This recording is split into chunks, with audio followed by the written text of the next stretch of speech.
Tupo hapa kwa ajili ya kumbukizi ya kuzaliwa kwa Mheshimiwa Rais Dr. Samia Suluhu Hassan ambaye Januari 27 mwaka 1960 Mwenyezi Mungu alitujalia kumpata Mheshimiwa Dr. Samia Suluhu Hassan juu ya uso wa dunia.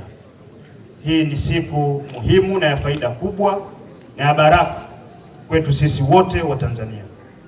Na katika kukumbuka siku hiyo, kwa maelekezo yake lakini pia maelekezo yako na ya Katibu Tawala kama ambavyo ameeleza mkurugenzi, tumekutana hapa ili kukumbuka siku hiyo, na yeye ameanzisha hii kampeni ya 27 kijani ili kuenzi mazingira na kuyatunza na kuweka chachu kwa wananchi na jamii yote ya Tanzania katika uhifadhi wa mazingira, utunzaji wake kwa ajili yetu sisi wenyewe, lakini pia kwa ajili ya vizazi vinavyokuja.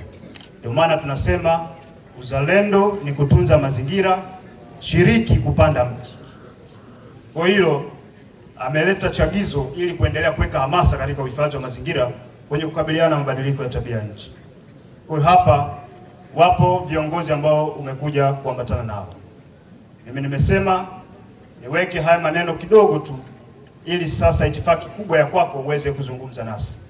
Lakini hii inaendelea kuwa hamasa kwetu sisi wote ndani ya wilaya yetu hii ya Moshi kwenye uhifadhi wa mazingira. Tusiishie tu kwenye kupanda miti, bali lazima tuhakikishe miti ambayo tunaipanda tunaitunza ili malengo ya upandaji wa miti yaweze kufikiwa vizuri. Maana tukiishia tu kwenye hamasa ya kupanda bila kuitunza miti hii, bado tutakuwa hatujafikia yale malengo ambayo yamekusudiwa.